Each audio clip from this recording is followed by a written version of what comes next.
আজকে যে চ্যাপ্টারটা নিয়ে আমি আলোচনা করব সেই চ্যাপ্টারটার নাম হলো দ্রবণ।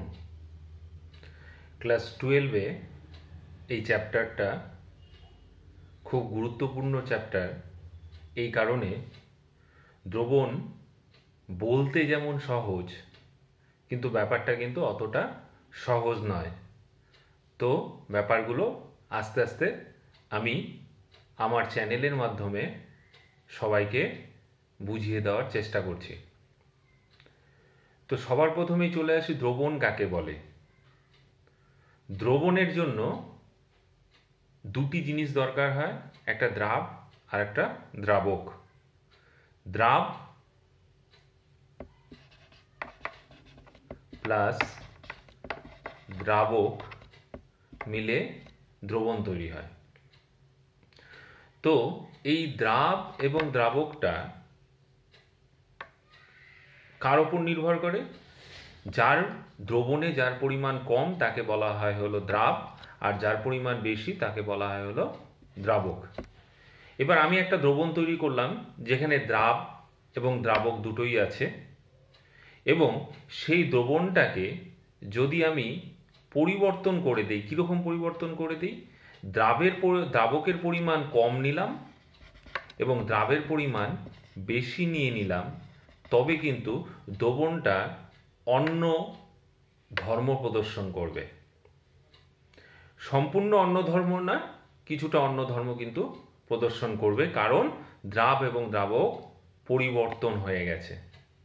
যেমন উদাহরণ হিসাবে আমি যদি বলি যে আমি 1 চামচ চিনি 1 গ্লাস জলের মধ্যে আমি দিলাম, এবার আমি যে শরবতটা পাবো সেই শরবতটার কিন্তু আস্তে আস্তে পরিবর্তন হয়ে যাবে যদি আমি দ্রাবের পরিমাণ আস্তে আস্তে বাড়াই। কেন? তার কারণ যখনই আমি 2 চামচ 3 চামচ 4 চামচ 5 চামচ দিতে থাকবো, তখনই কিন্তু দ্রবণটা মানে শরবতটার মিষ্টত্ব কিন্তু পরিবর্তন হতে থাকবে। এটাও কিন্তু একটা ধর্মের পরিবর্তন হয়ে যাচ্ছে।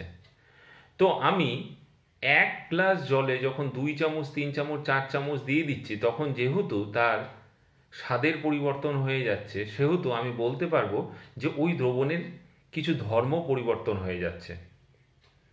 তো এই যে দ্রাবের পরিমাণ বৃদ্ধি করছি একটা নির্দিষ্ট পরিমাণ দ্রাবকে, এই জিনিসটাকে আমরা দ্রবণে যেটা পড়ব সেটা হলো গাঢ়ত্ব বা কনসেন্ট্রেশন বলে পড়ব। তো গাঢ়ত্ব যদি দেখা যায় তাহলে গাঢ়ত্ব 3 ধরনের আমরা গাঢ়ত্ব বের করতে পারি। কীরকম?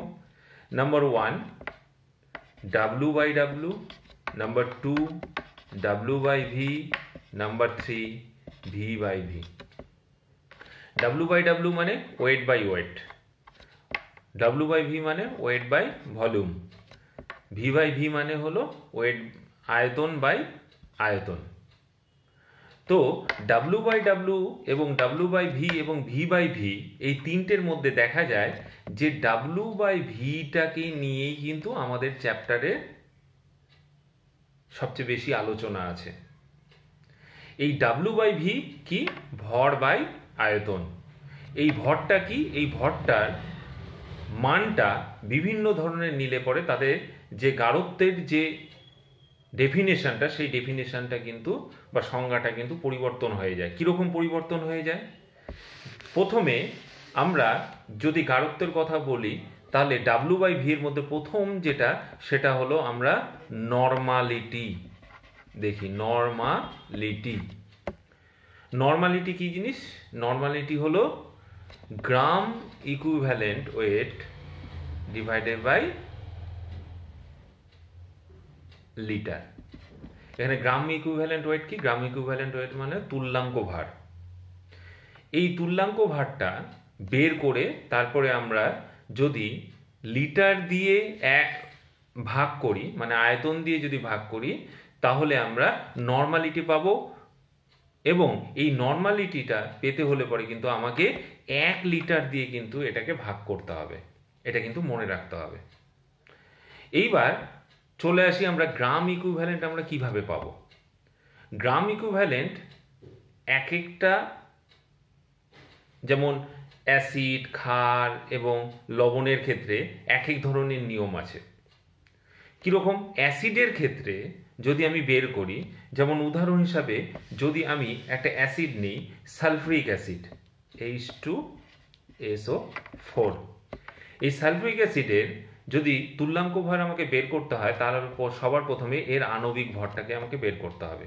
এর আণবিক ভর কত যদি হিসাব করা যায় তাহলে দেখা যায় এর আণবিক ভর 98, এবং এর তুল্যাঙ্ক ভর কিভাবে বের করব?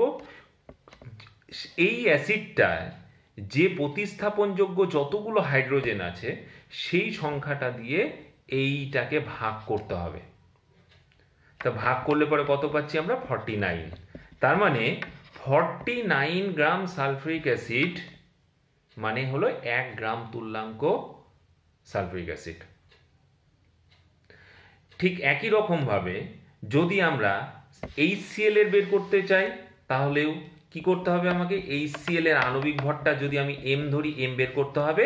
প্রতিস্থাপনযোগ্য হাইড্রোজেনের সংখ্যা কত? একটা। তাহলে 1 দিয়ে ভাগ করলে পরে আমরা এর কি পাবো? তুল্যাঙ্ক ভর পেয়ে যাব। এবার চলে আসি কোনো ক্ষারের ক্ষেত্রে, যেমন উদাহরণ হিসাবে যদি নেই সোডিয়াম হাইড্রক্সাইড। এই সোডিয়াম হাইড্রক্সাইডের আণবিক ভর বের করলে হয়, এর আণবিক ভর আসে 40 এবং প্রতিস্থাপনযোগ্য OH এর সংখ্যা কত? 2টো। তাহলে 2 দিয়ে ভাগ করতে হবে, সরি 2টো না, প্রতিস্থাপনযোগ্য হাইড্রোজেনের OH এর সংখ্যা হলো 1টা। তাহলে একে আমাকে কত দিয়ে ভাগ করতে হবে? 1 দিয়ে ভাগ করতে হবে। তাহলে আমরা কি পেয়ে যাচ্ছি? 40। তার মানে 40 গ্রাম সোডিয়াম হাইড্রক্সাইড মানে হলো 1 গ্রাম তুল্যাঙ্ক ভার সোডিয়াম হাইড্রক্সাইড। ঠিক একই রকম ভাবে যদি আমরা ক্যালসিয়াম হাইড্রক্সাইডের ক্ষেত্রে বের করি, CaOH2 এর ক্ষেত্রে বের করি, তাহলে আমাকে প্রথমে এর আণবিক ভর বের করতে হবে M বাই এর প্রতিস্থাপনযোগ্য OH কটা আছে? 2টো। তাহলে 2 দিয়ে ভাগ করতে হবে। তাহলে এইভাবে করে আমরা ক্যালসিয়াম হাইড্রক্সাইডের আণবিক তুল্যাঙ্ক ভর পেয়ে যাব। ঠিক একই রকম ভাবে কোন একটা লবণের ক্ষেত্রে কি হবে? লবণের ক্ষেত্রে নিয়মটা কি? লবণের ক্ষেত্রে নিয়ম হলো, যেমন আমি যদি ধরি সোডিয়াম ক্লোরাইড একটা লবণ, এই সোডিয়াম ক্লোরাইডের লবণের প্রথমে কি বের করতে হবে? আণবিক ভর বের করতে হবে। আণবিক ভর বের করলাম M। এবার সোডিয়াম ক্লোরাইডটা যখন ভেঙে যায় তখন কি তৈরি করে? Na++Cl- তৈরি করে। এটা ইউনিপজিটিভ প্লাস আছে আর এটাও ইউনিপজিটিভ একটা মাইনাস আছে। তার মানে এই যে পজিটিভ আর নেগেটিভের সংখ্যার উপর নির্ভর করে আমি সেই সংখ্যাটা দিয়ে কি করব? এই আণবিক ভরকে ভাগ করব। এখানে যেহেতু 1 তাহলে 1 দিয়ে ভাগ করব। এইভাবে করে আমি সোডিয়াম ক্লোরাইডের কি পেয়ে যাব? তুল্যাঙ্ক ভর পেয়ে যাব। তাহলে আমরা কি দেখলাম? আমরা দেখলাম যে অ্যাসিডের ক্ষেত্রে এক নিয়ম, ক্ষারের ক্ষেত্রে এক নিয়ম এবং লবণের ক্ষেত্রে এক এক নিয়মে আমরা তুল্যাঙ্ক ভর বের করি। তুল্যাঙ্ক ভর বের করা কিন্তু খুবই সহজ। এবার চলে আসি আমরা তুল্যাঙ্ক ভর বের করার পরে কি করব? 1 লিটার দিয়ে যদি ভাগ করি তাহলে আমরা সেই দ্রবণের নরমালিটি পাবো। ধরা যাক আমি যদি জিজ্ঞেস করি যে সালফ্রিক অ্যাসিড H2SO4 এর 1 নর্মাল সালফ্রিক অ্যাসিড বলতে কি বোঝো? তাহলে তোমাদের বলতে হবে যে সালফ্রিক অ্যাসিডের 49 গ্রাম 49 গ্রাম সালফ্রিক অ্যাসিড যদি 1 লিটার দ্রবণে যদি দ্রবীভূত করা যায় তবে যে দ্রবণের গাঢ়ত্ব হবে সেই গাঢ়ত্বটাকে বলবো 1 নর্মাল।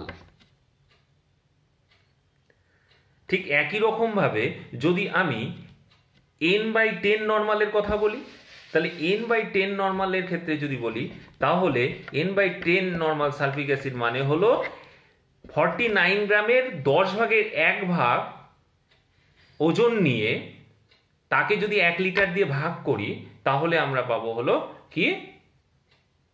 n/10 সালফ্রিক অ্যাসিড মানে 4.9 ডিভাইডেড বাই 1 লিটার। এটা করলে পরে আমরা পাবো হলো n/10 সালফ্রিক অ্যাসিড পাবো।